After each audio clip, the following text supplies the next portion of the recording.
more likely to win an incredibly tight race, as tight a race as I have ever seen.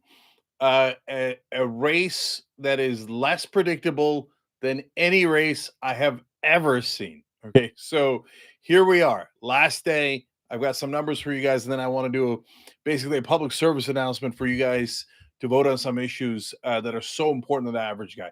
All right, so first, let's get right to it. Um, we've got a last set of polls out. Before I get to reading some numbers for you guys, I'm going to give you a Nate Silver quote here and his last numbers that I think are so telling. I think they're right. That's why I'm reading it to you.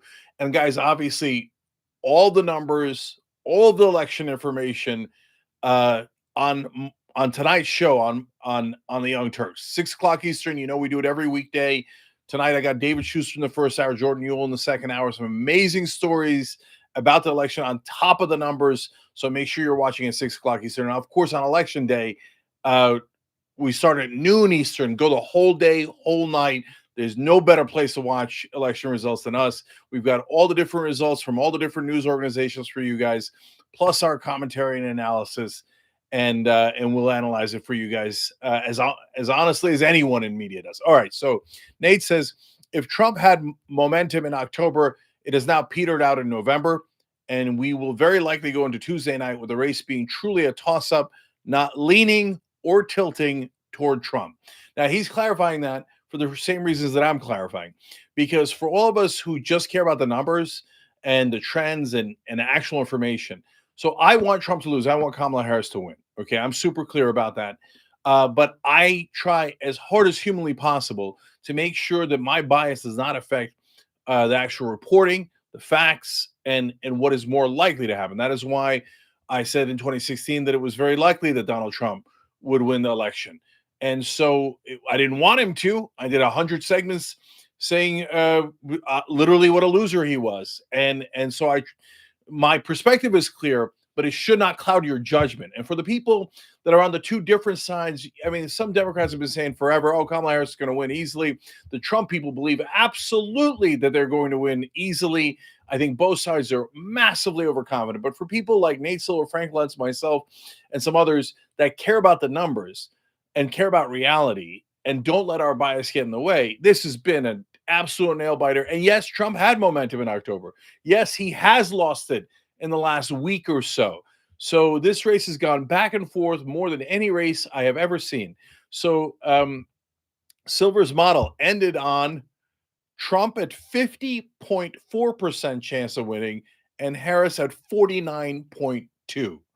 So he has him up by about a point, which is as tight as it gets, as close as it could possibly get.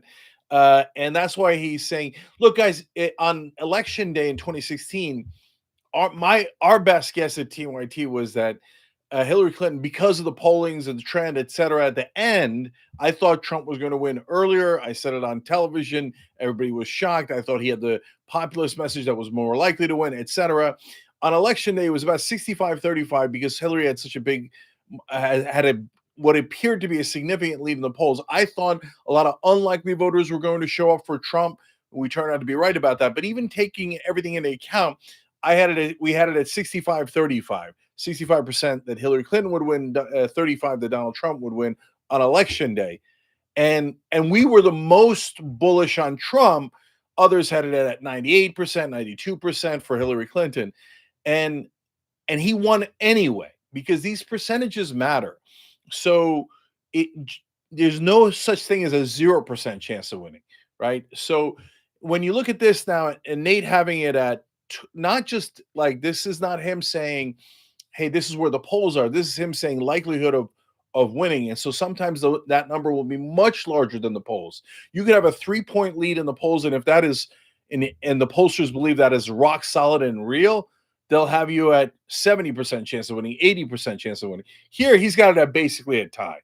And I think he's right. I think that's totally right. Do I think that Trump is a little bit up? No. At this point, I think Kamala Harris is a little bit up. But there's just no way of knowing until the unlikely voters come in. All right, so let me give you more analysis here. Obviously, like I said, all of it tonight at 6 o'clock Eastern, as we do every day on the Young Turks. So The last rundown for you guys from YouGov and the Times. They have Wisconsin +4, Kamala Harris. Michigan +3, Kamala Harris. Pennsylvania +3, Kamala Harris. Nevada +1, Kamala Harris. What? And then they have Arizona +1 for Trump, North Carolina +1 for Trump, Georgia +2 for Trump. But even those are smaller than leads that he has had in the past. So hence momentum swinging over to Trump. On election day, after the voting is over, we kid around about momentum because all the votes are already in. It's just momentum in how it's being reported. But as the votes are coming in with early voting, it is this is not joke. This is real. There is momentum. And why is there momentum? Because people are making up their minds at the last moment here. The undecideds are coming in, the independents are coming in. And as I told you over the weekend, she's winning huge with independent women, 2-1. Senior women, senior white women, huge 2-1 for Kamala Harris. And Republicans can't believe it. Caitlin Collins is reporting Trump team with a gut punch over these numbers, stunned by them. So now here's one piece of more evidence going in Kamala Harris' direction. The original votes coming in Nevada, Ralston is the main reporter there that everybody relies on. He said it's going towards Trump. The rural votes are coming in much larger than expected. They're more likely to lean Trump. You don't know how people voted. What they are most likely to have voted is the guess based on which areas they're voting in, which demographics they're in, etc. So, by the way, that's another curveball because sometimes demographics are not coming in as expected.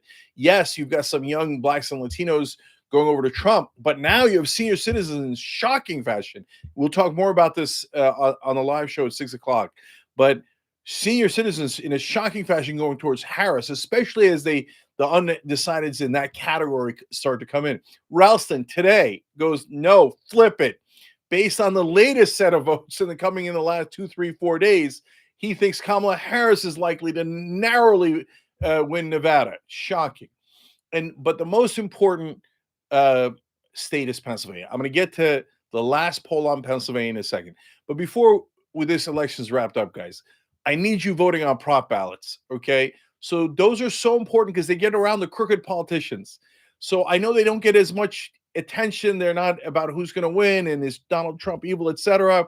But that's to help your average man, to your neighbors. So in California, Prop 32 raises the minimum wage for over 2 million people. It gets them a $3,000 raise, which makes a monumental difference in their lives.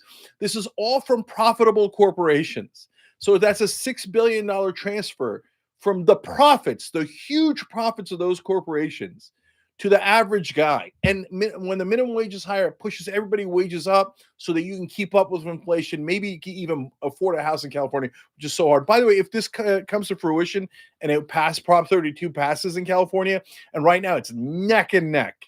So that's another super tight race. Usually minimum wage wins easily, but there's been so much propaganda against the minimum wage saying, oh, it's causing inflation. No, it helps you keep up with inflation.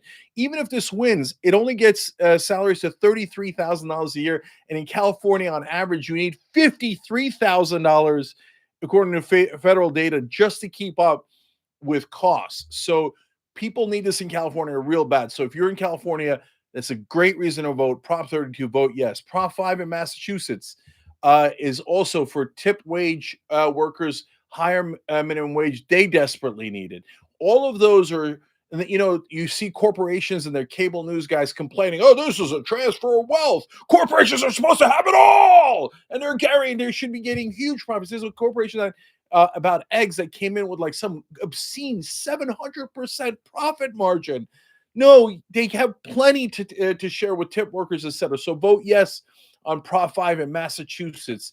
So I appreciate Joe Sandberg in California who pushed that Prop 32 forward. He gains nothing from it, and he already spent over $11 million. There are some rare gems out there who are really good guys trying to make a difference for their average guy. One fair wage, super helpful for Prop 5 in Massachusetts, and so many other minimum wage efforts. Thank you for doing the hard work to try to get higher wages for the average American. And one last one, Prop 1 in Maine is to get money out of politics, and it could lead to a Supreme Court decision that is really important, could make a huge difference. So if you're in Maine, look, the minimum wage ones are neck and neck. So make sure you're voting there.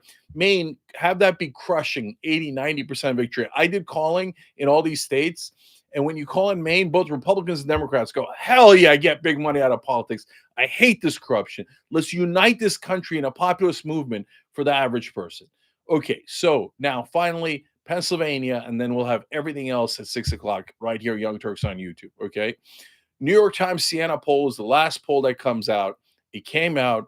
Pennsylvania is the most important state. If she wins Pennsylvania, she's more likely to win Michigan, Wisconsin, and win the whole thing.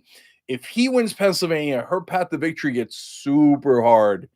She's got to win North Carolina and Nevada, or North Carolina and Arizona, and that is really difficult.